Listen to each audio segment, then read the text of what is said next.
Hello, everyone. A warm welcome to another inspiring session of the Glass Academy webinars brought to you in collaboration with Ethos Empowers.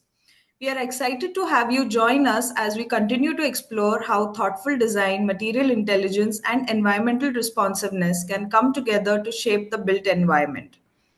Today's session, titled Designing for Climate Resilience, Energy, Envelope, and the Role of Glass, focuses on how buildings can be better equipped to deal with India's evolving climate, right from the drawing board to the detailing of the building envelope.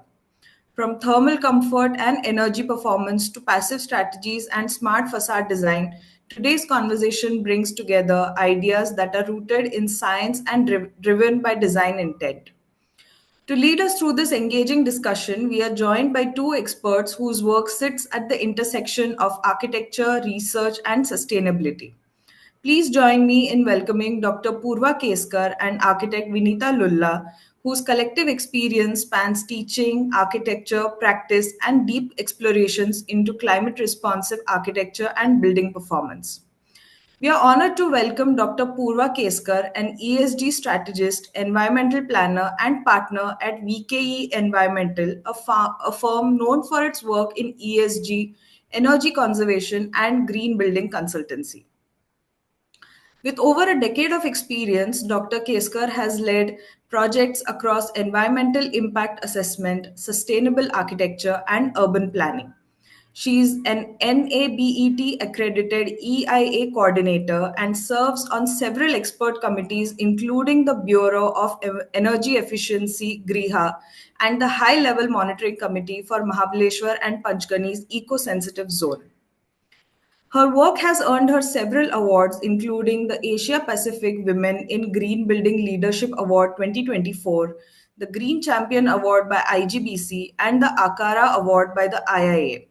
She is also the chair of IGBC Pune chapter and a passionate educator who has spoken at institutions like IIT Bombay, CEPT, and Mejan Ark University, Sweden. Her commitment to green building, environmental awareness, and climate responsive design makes her an invaluable voice in today's conversation on building a better, greener future. Joining her is architect Vinita Lulla, an architect, educator, and IGBC accredited professional based in Pune.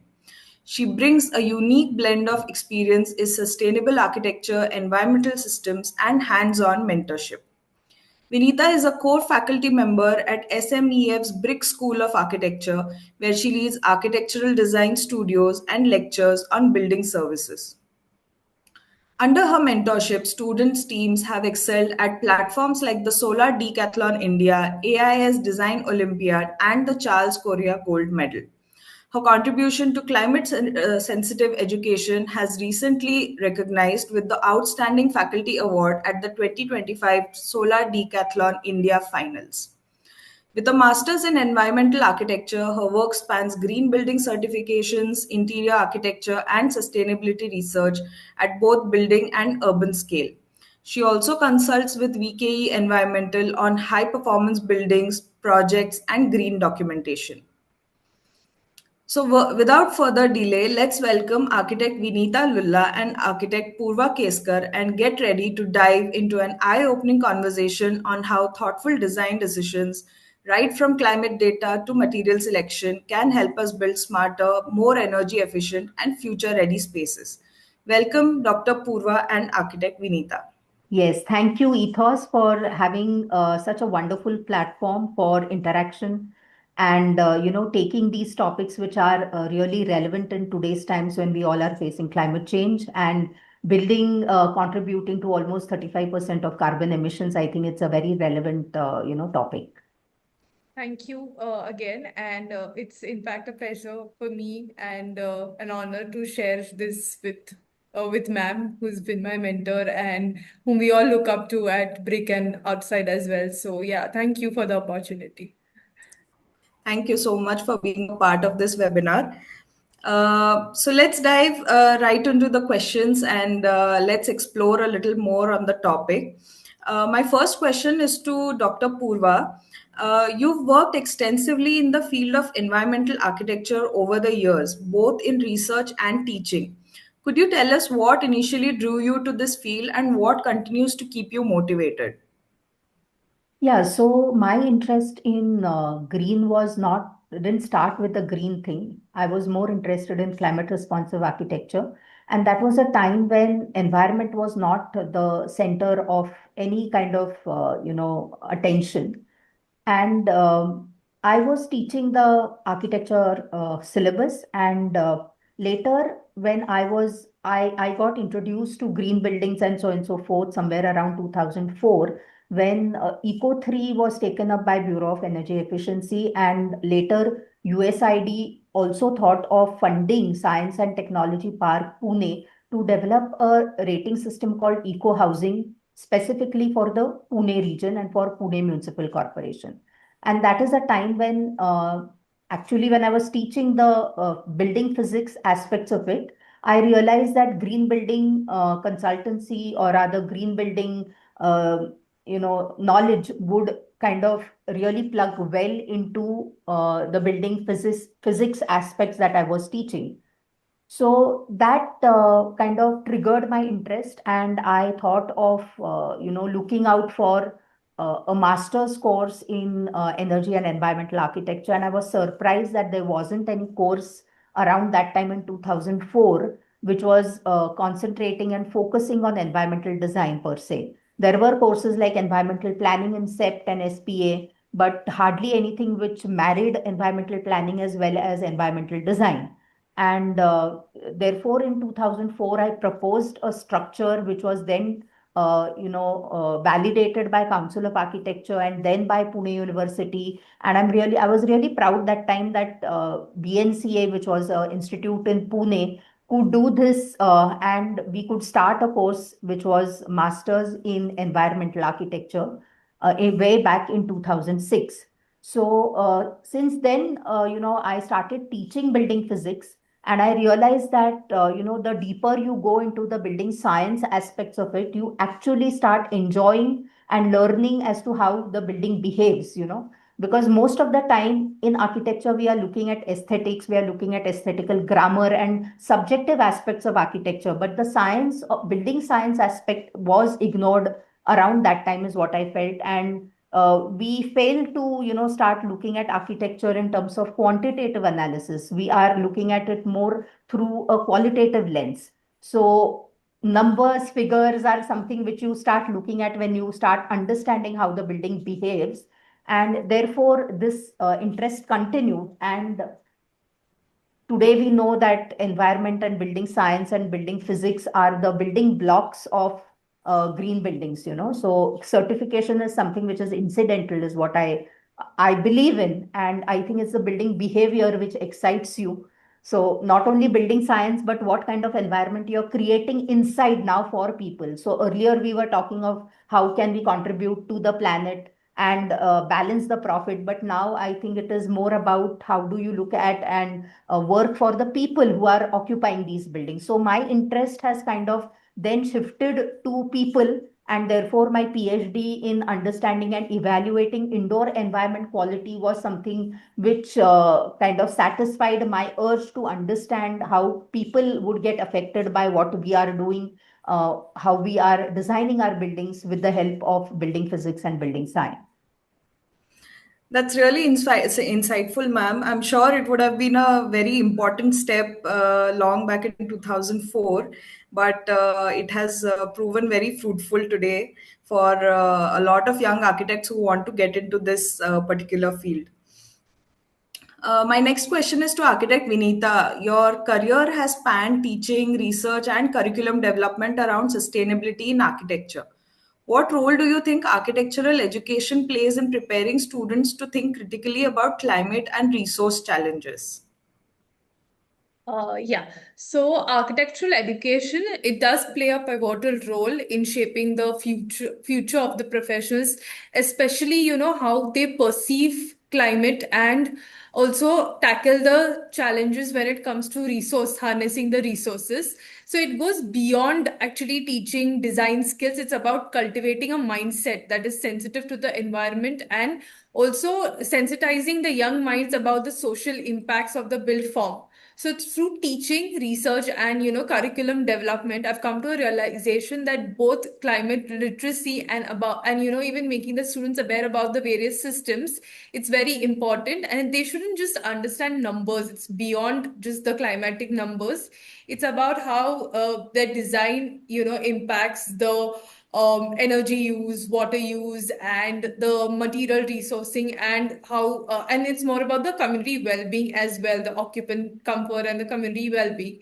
So a well-structured curriculum, when you talk about how the architectural education brings in, it introduces this. So it's about introducing these issues in the foundational years, like right from the first year, and integrating it at different steps, maybe a part of their design studio or in an elective subject, in a technical subject. It's about these various inserts at different levels.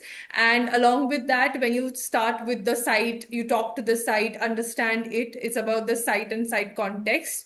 And I think our responsibility as educators is to create that learning environment where the student has developed a level of comfort, where they come up with these questions and experiment with the solutions. And it's about nurturing these young minds and the young professionals to not only meet the current challenges, but to anticipate the change that lies ahead. So it's about even tackling the future. And so ultimately, I think architectural education is where the seeds of climate responsibility and innovations are sown, in their foundational years, and influence the entire generation that will shape the environment around them. So, yeah. That's really insightful. And I'm sure you're actively participating and doing your role in guiding these young minds. Uh, Purva ma'am, as someone who has been part of developing sustainability frameworks and guidelines within and outside academia, how do you see the relationship between academia, research, and policy making evolving in India? When I started my practice, I realized that the framework which was available was LEAD, which was not a very indigenously developed kind of a framework. And there was this framework which I was talking about in 2004, which was indigenously developed, called eco housing. However, I think it was pretty early in its times. Anything which is introduced early and has value at times doesn't get accepted in the market. So I think the fate of eco housing was such that it came at the wrong time, pretty early. And people who were wanting to commit to it were, indigenous developers who didn't understand much about, these kinds of environmental measures that need to be implemented on sites to fulfill this framework. So there was a lot of research which was happening around that time, and I think it was Indian Green Building Council and Griha who took up the challenge of, so IGBC separated out from LEAD, and they said that they wanted to kind of develop their own indigenous systems which were based on the Pancha Mahabhuta. While as Griha took up the challenge and it said that yes, for any framework to get accepted, it is the government who should first commit to it. And they kind of convinced the government to be a part of developing the framework for Griha. That is, TERI took up this challenge, and they were very successful in, roping up and, exciting the government and taking commitment from the government for developing such a framework. We all know that yes, you need some references to on which you can base your own framework, but the starting point yet I think was LEAD, around that time. And then one started looking at what should be prioritized in India. What is the Indian ethos? What is the existing, acceptability? What kind of benchmark should we really put in for different measures? Because in a developed and a mature kind of an ecosystem, you can have higher benchmarks for energy conservation or water conservation. But here in India, we had to take our first step, and therefore a lot of research went in to understand the Indian ethos and the traditional ecosystem which was available, and excite the Indian, ecosystem to start thinking in this direction. And therefore, I think a lot of research went into that to figure out the benchmarks. And I am sure that, over the years, what has happened is one had to keep on researching, trying to understand. So market analysis is very important. Availability of materials is very important. The benefits of using certain benchmarks to kind of contribute to our national agenda is very important. So research need not be only regarding building physics. The research could be market analysis, it could be cost analysis, it could be practical acceptability and financial feasibility, and so on and so forth. So a lot of research keeps on happening even today, because different versions come in terms of these frameworks which are available. I think Griha has come out with 3 or 4 different versions. Similarly, IGBC also has come out with a lot of versions which then without research would not have happened. And finally, in terms of policy, we all know that the central policy has been very robust in terms of introducing these policies where you target energy efficiency, you target sustainability. However, at the state level, at times these policies then have to be adapted to again the specific context of the state, and that is where somehow I find there are a few gaps. And but I think in Maharashtra, where I belong to, it's a very progressive state. And I think Maharashtra was the first to come out and incentivize, people or developers who were taking their first step towards committing to sustainability by way of use of different frameworks like LEED, Griha, IGBC, and you have many more frameworks like EDGE and GEM and WELL, and so many others which are available nowadays. So I think there is a tremendous kind of a need for research, because once you have now researched and come to an understanding of operational energy efficiency saving, say if we take one particular measure, then what about the embodied carbon or the embodied energy? So that was not yet tackled in the earlier frameworks or in the policy as such. There are policies in terms of energy efficiency, which is the code which was developed, which is Energy Conservation Building Code for commercial buildings, as well as Eco Niwas Sanhita for the residential sector. But no one has really taken their step towards looking at embodied carbon. And I think these frameworks, which have now come out with their new versions, have at least started mentioning life cycle analysis as a part of documentation and reporting, where people are encouraged to understand their own embodied energy investments in the building and in the construction sector. And I think it is without research, there cannot be frameworks which get developed. Without frameworks, there cannot be policies. And I think now the policy also is in a state where they are offering carrots, which is incentives. I'm sure in the long run, these carrots will disappear and it will get mandated. And after that step, I think after the mandatory step, maybe there are, some kind of further, what would you say? Mm, Negative things which can be levied onto people who don't follow such sustainability measures. So I think it is a journey, and in this journey, research has a very good place. It's the starting point. Finally, the frameworks, and then the policy. Thank you so much for sharing that, ma'am. I'm sure there's a long way to go. My next question is to architect Vinita. You worked with institutions and around students for quite some time now. How have you seen student awareness and curiosity around environmental architecture evolve, especially in the last few years? Yeah, so over the past decade, I think there has been a noticeable shift, in the way they look at just their design project, or even when you just have a conversation with them, it's beyond what I think the last decade would do.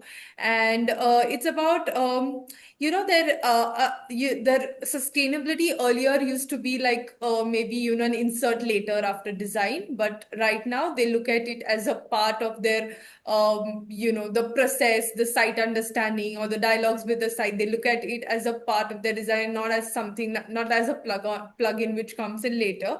And definitely after COVID, I think there has been this shift where when they started connecting with their immediate family or the environment around them, because that used to be their cocoon where they were surrounded with, or even if they would go for a staycation or a workation where it was a workstation away from their home, they did connect to the environment. I think that is what also brought in that sensitiveness towards the immediate surrounding. And I definitely think that after that there has been this shift.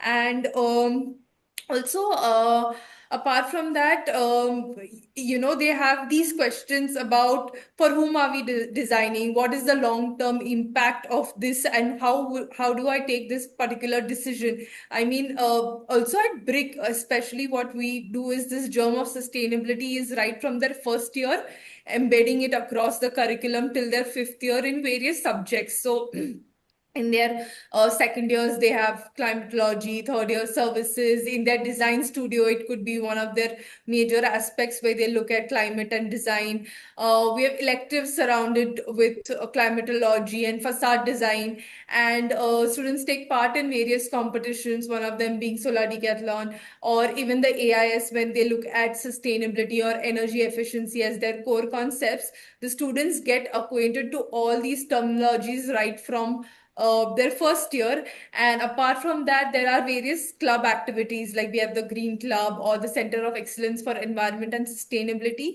So there is that continuous, that everyone's talking about these things. So they're continuously looking up to these concepts, or at least trying to, understand what these sustainability concepts are about. And along with that, because of we have various academic collaborations, so industry and academia collaborations through either live projects or expert sessions, mentorship from various practitioners who also help to bridge this gap of theory and the professional world. So I think that continuous exposure has been there throughout in the past, in the 5 years that the students get in their architectural education. And it's about developing that mindset by the end when they are out from here, that it's a part of their design, or it's the first thing that they need to look at, and then start with other things. So yeah. That's really nice to know, because these are the young minds who are now going to go outside and start building. So I'm sure this is a very good step that you have been taking at Bricks School. Uh, let's dive into the topic of today's webinar, and let's start talking a little bit about how glass can play a role in sustainability and green buildings. My question is to Purva ma'am. Given the common misconceptions around glass, how can architects and consultants better educate clients and stakeholders about the performance aspects of glass, especially when balancing aesthetics with thermal comfort, safety, and sustainability? My God, that's many questions into one question, actually. So the first is misconceptions. I think, when we started looking into sustainability, and people were abusing use of glass. I wouldn't say using glass, but abusing glass and its usage, because no one was really thinking of how the materials would behave. So most of the time it was the architectural and the aesthetical value which was considered when making a choice of a material. But the performance of the glass and what it offers to you in terms of value, in terms of environment for people to be more productive, was never thought of. So generally, after one started understanding that glass in our context, which is a tropical climate, may not work well, uh, people then moved, the rubber band moved to the other side, which said that use of glass is not correct, right? So earlier, it was like wholesale use of glass. Then the rubber band moves to the other side, and people start saying that, I mean, using glass is not correct. And I think both these two, approaches are not actually true.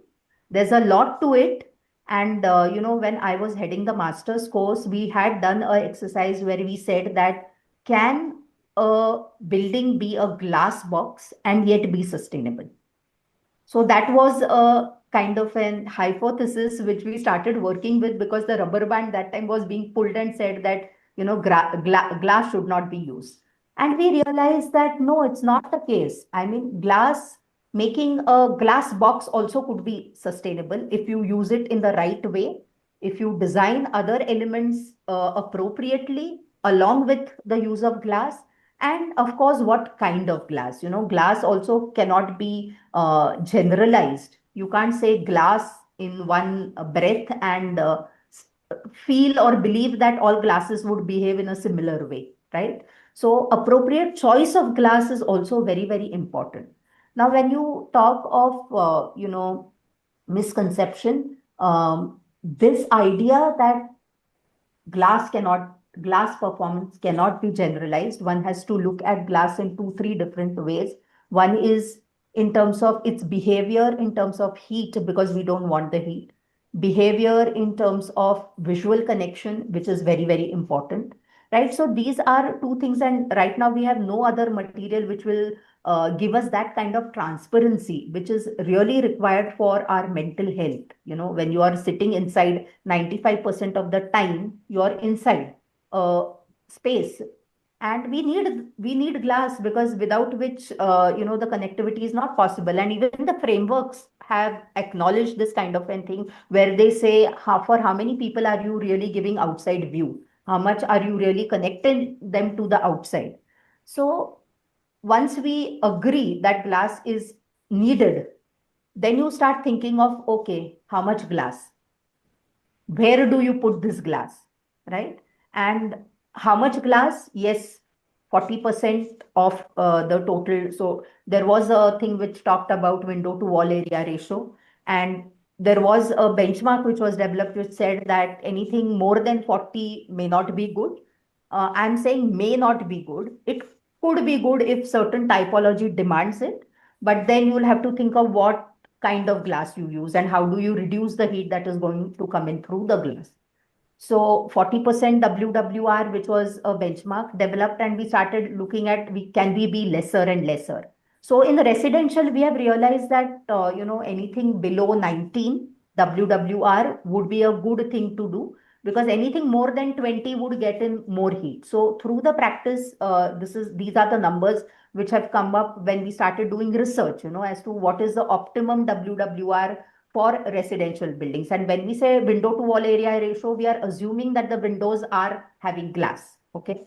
So that is a thing. And therefore, when we start looking at the thermal properties, then we start looking at whether it's air conditioned or non-air conditioned. If it is air conditioned, then the conductive heat gain start taking a major role. And therefore, then you have to really look at the U value of the glass and try and select a glass which is having a low U value.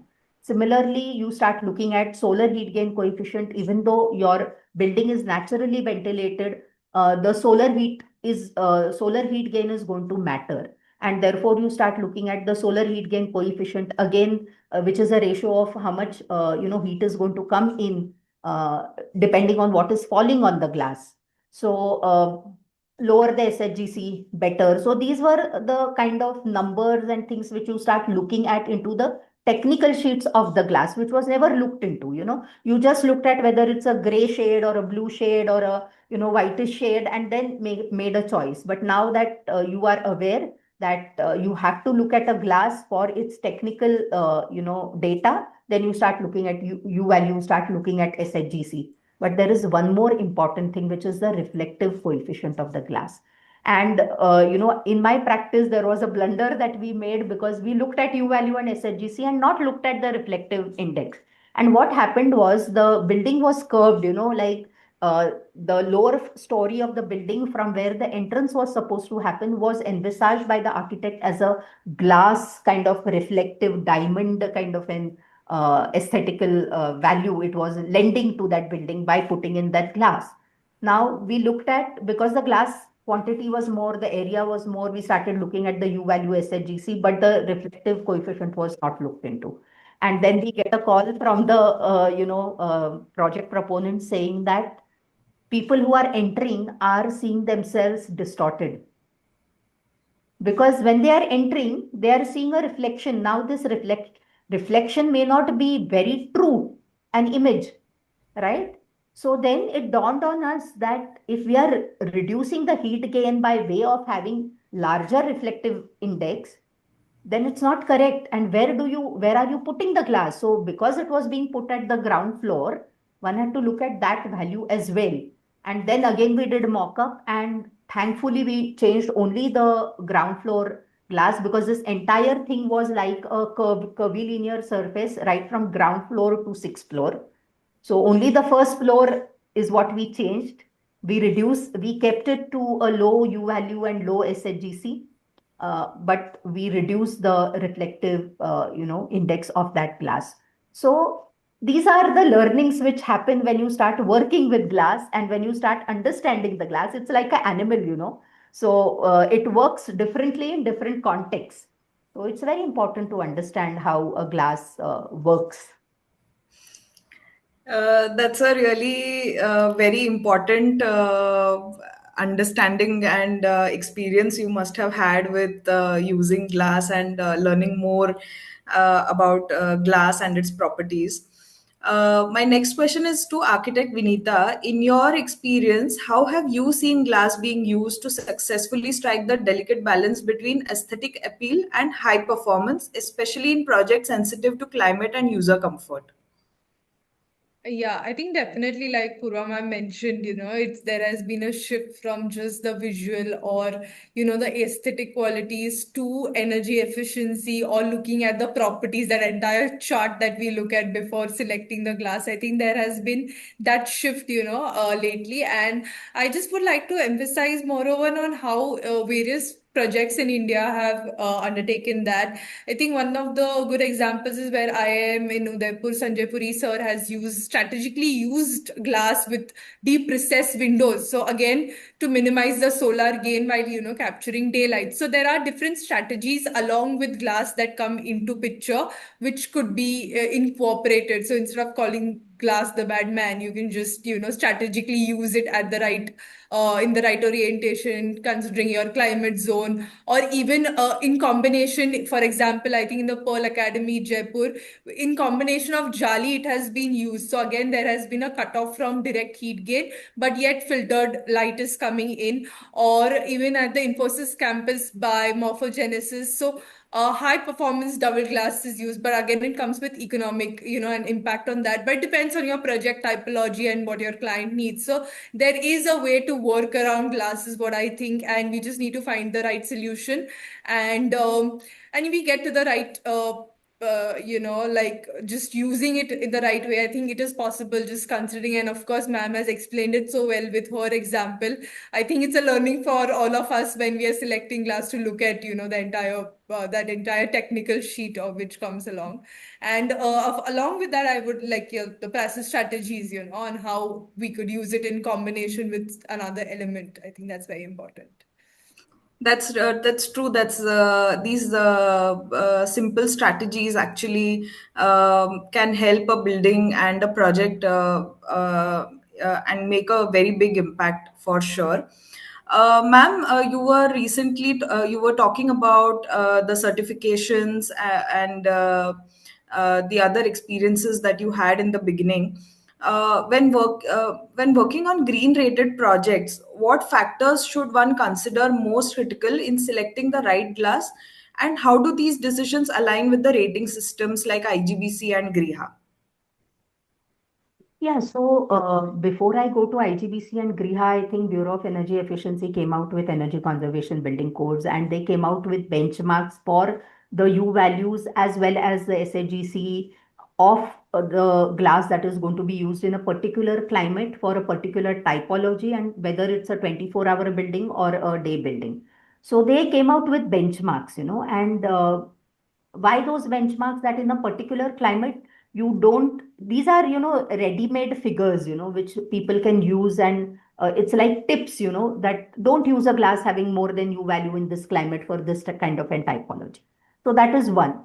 But in IGBC and Griha and all other rating systems, they have not thought of it in silo. They have thought of it as a in totality in terms of how the building performs. So there are prescriptive ways where I said there are benchmarks given, but that there is a whole building performance aspect also. And we need to understand that we can't think of a building component in isolation.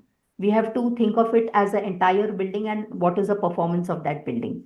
So in Griha or IGBC, they have come out with a very conceptual, I'm going to tell you very conceptual understanding, not going into too much technicalities, but there is something which is called as a base building, and there is something which is called as your own design or the proposed building. So base building would have all the benchmarks which are given, say maybe by ECBC or ASHRAE, and you simulate that building. So there are different softwares which you can use, which will give you an hourly simulation, dynamic simulation, and those are preferred softwares like Design Builder, eQuest, IES. So you try and use these, softwares to simulate what would be the energy consumption of your building with certain specifications, which are complying to the benchmarks which are given in the standards like the ECBC codes or the or ASHRAE. And then on the other side, you have to then again simulate the building with specifications that you as an architect have in mind.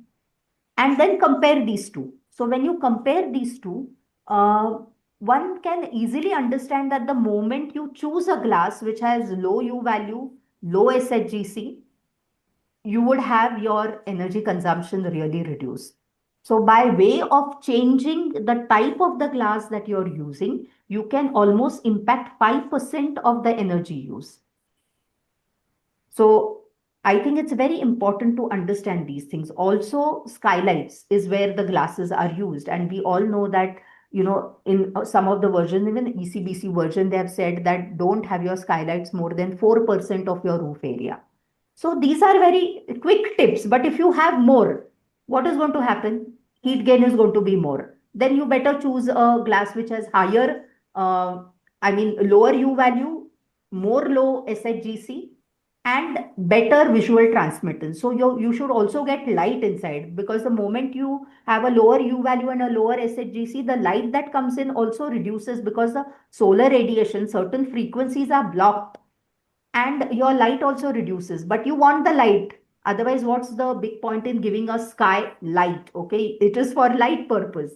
So when you want that kind of a glass, then the cost of the glass increases, right? So it's like, people do question at times saying that why do we want to use a high quality glass? I keep on questioning them. Why do you use a Italian marble? Why do you want it in your house?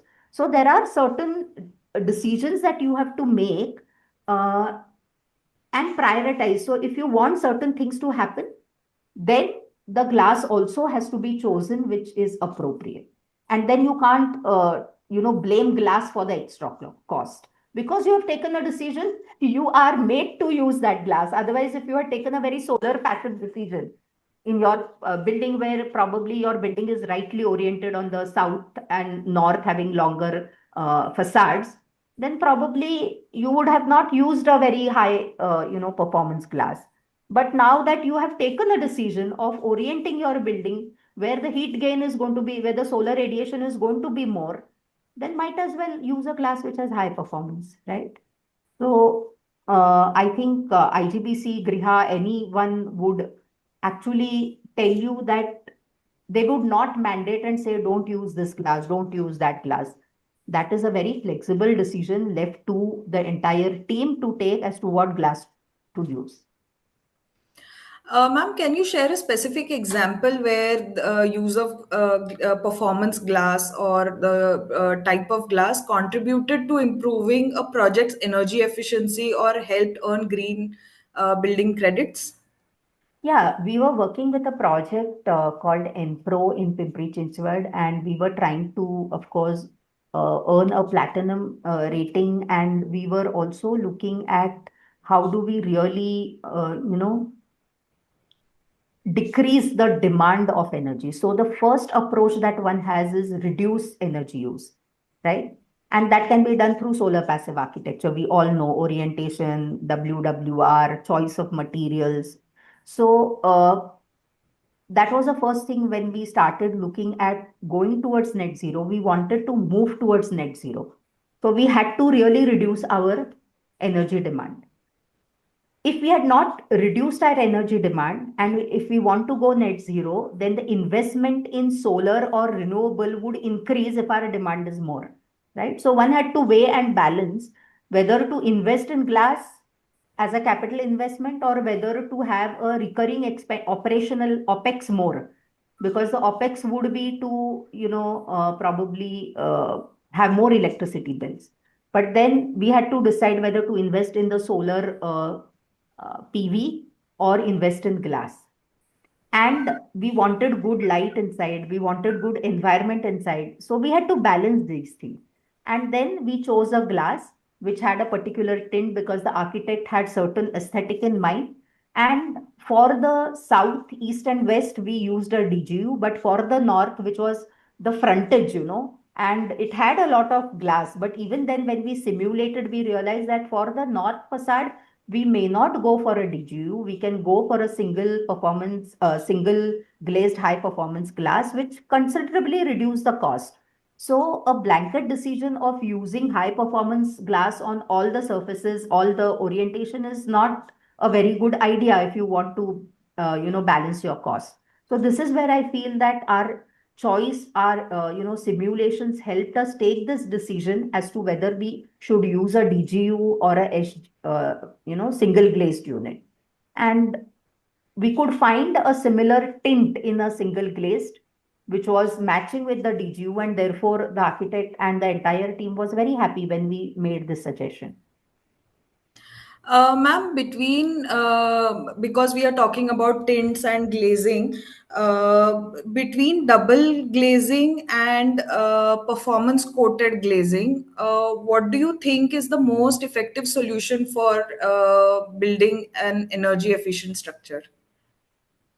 So this is a blanket kind of a question, which I never answer, because nothing can be really concluded without understanding the context.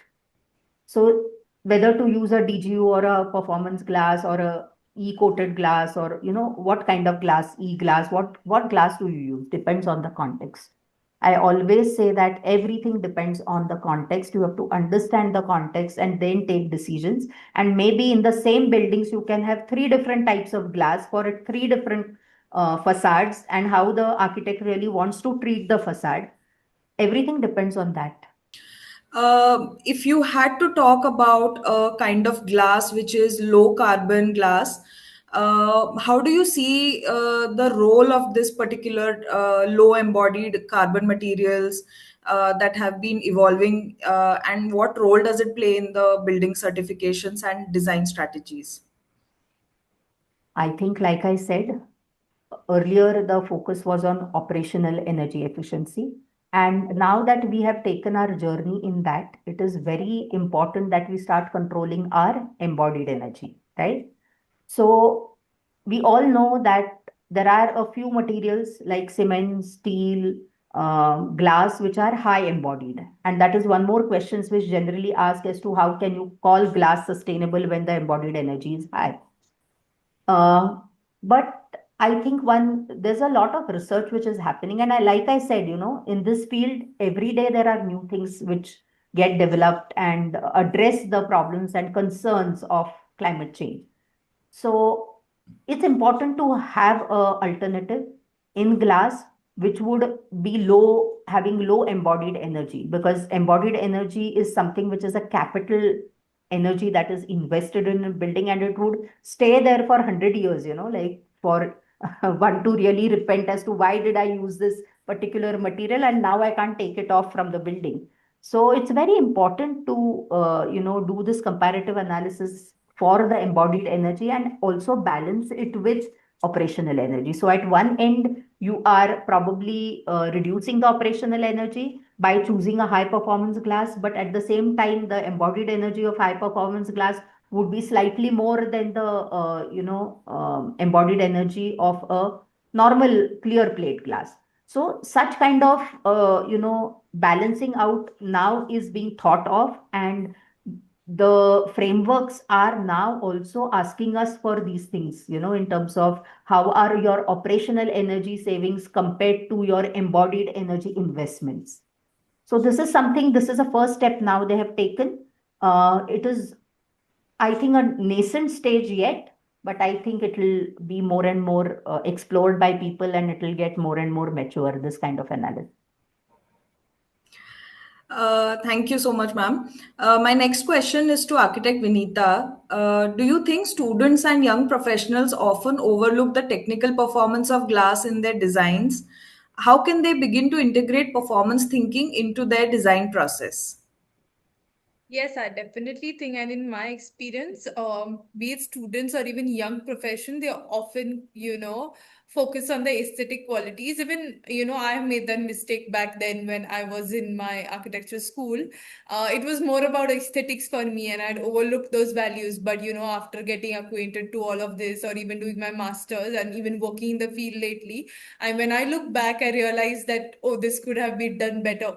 So at least right now, what we follow at Brick School of Architecture is where even in competitions, be it we sit with this, sit with that technical sheet. Basically, even Saint Gobain has this technical sheet where the U values, I said GC and everything. So we try, what we do is we start with basics. Take one kind of glass, try simulating it, see how the how much daylight are we receiving? Are we meeting the NBC standards, or are we meeting the set standard by IGBC or Griha if we are complying to one of these standards? And then look at the U value and the energy impact, and then you play around with different types of glasses. So that was something that we do at a higher level, but I think even starting small at second year level is understanding the sun path or looking at climate consultant, even getting acquainted to these basic terminologies, which will again, further enhance the use of glass or for energy efficiency and that visual daylight comfort. I think it's very important.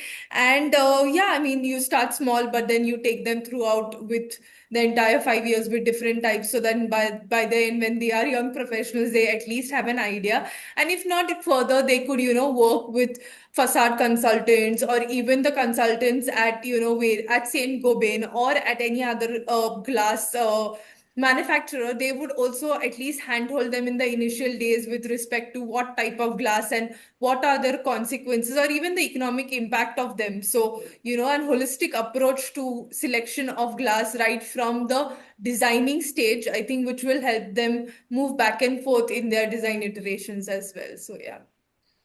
That's And true. most of it, yeah, and I think most of it ma'am has covered in her questions. So yeah, that's about it. Yeah, sorry to cut you. That's absolutely true because even architecture education, in terms of how we approach buildings and designs, has evolved a lot since the Yeah. last few years. So, this activity and this effort that is being taken by you in classrooms, I'm sure these students must be taking in a lot from that.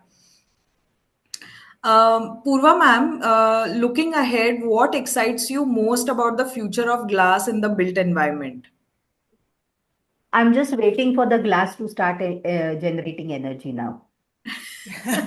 I think, we had these discussions as to what should be the future for glass. And I think I hear that there is a research which is happening in this direction Yes, yes, as to how with do you, yeah, how does glass double up as a solar panel as well?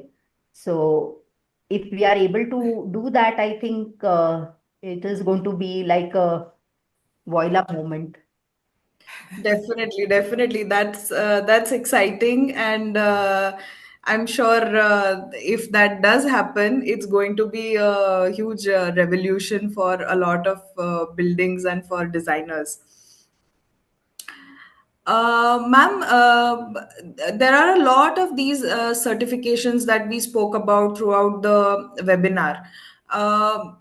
If one has to start understanding their differences and their relevance in the projects, what is the starting point for this?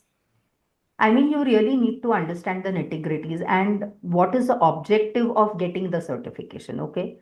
So, depending on your objective, you should be able to choose a framework. There are some frameworks which look only into the health and well-being. There are some frameworks which look into operational, aspects of a building, which has generally the operation and maintenance certifications. Or LEED has come out with ARC, which is one more framework which you can use for understanding how your building is performing in its operational phase. And of course, new buildings which are operated by the owners and not, I mean, also buildings which are being used by the tenants.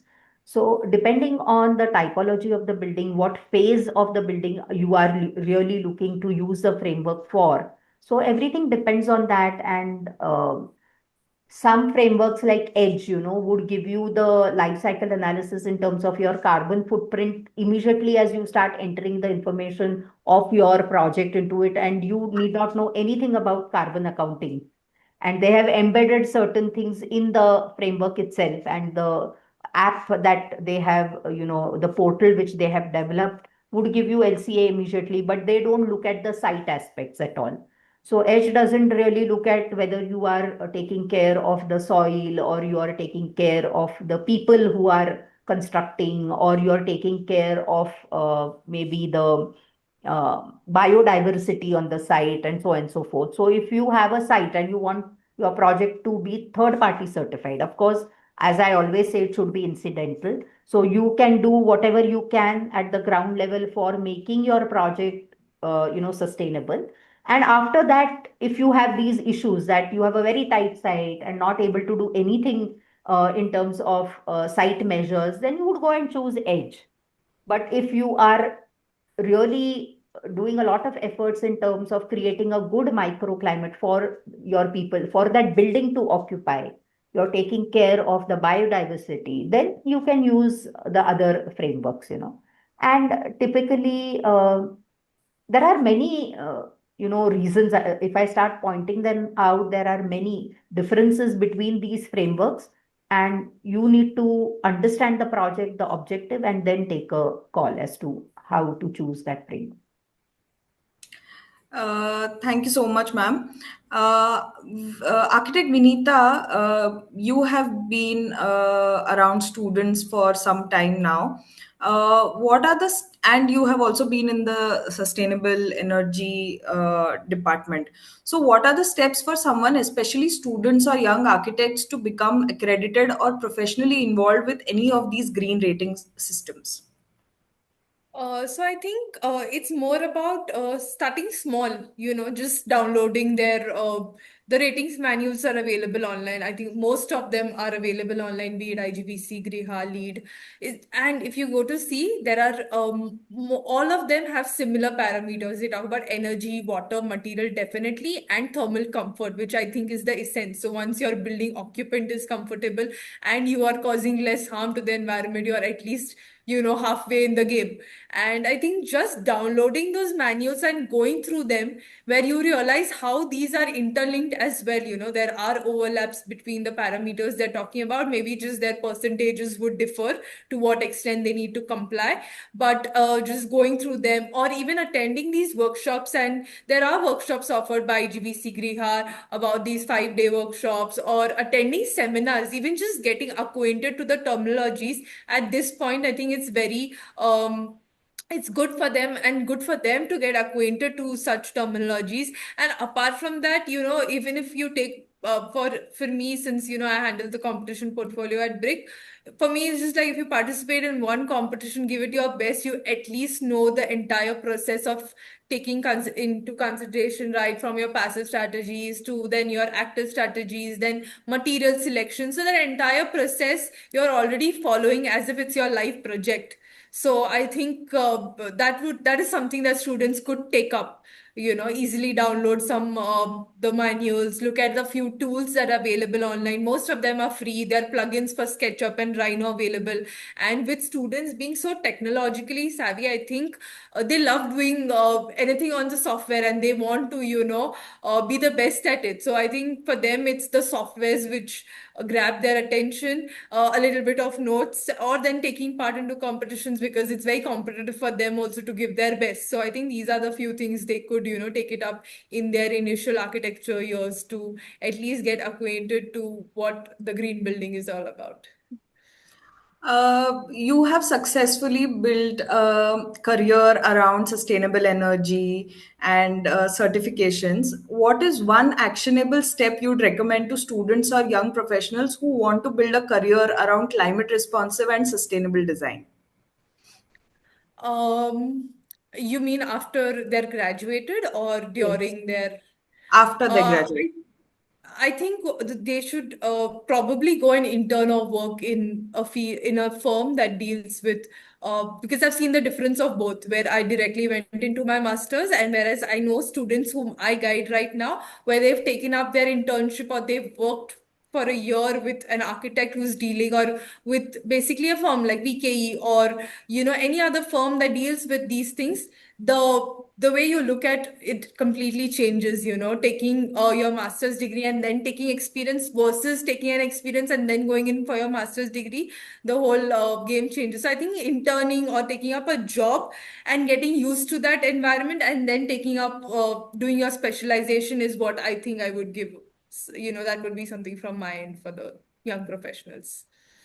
Thank you so much for your guidance and also for your insights.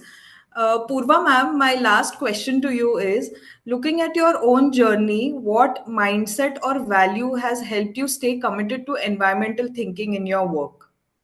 So, when I did my architecture, climate was not thought of separately at all. It was an integral part of our design thinking process. And somehow that has kept me rooted at all points of time to this commitment to environment. And I have not really thought of, how much difference am I making to the world or to the planet. I feel that small little thing that I can do for myself, whatever little I can contribute, me being an architect, what is that I can do, is what has always kept me interested in this. And I think I have a very research bent of mind. So anything new that comes up always interests me. I want to know more about it.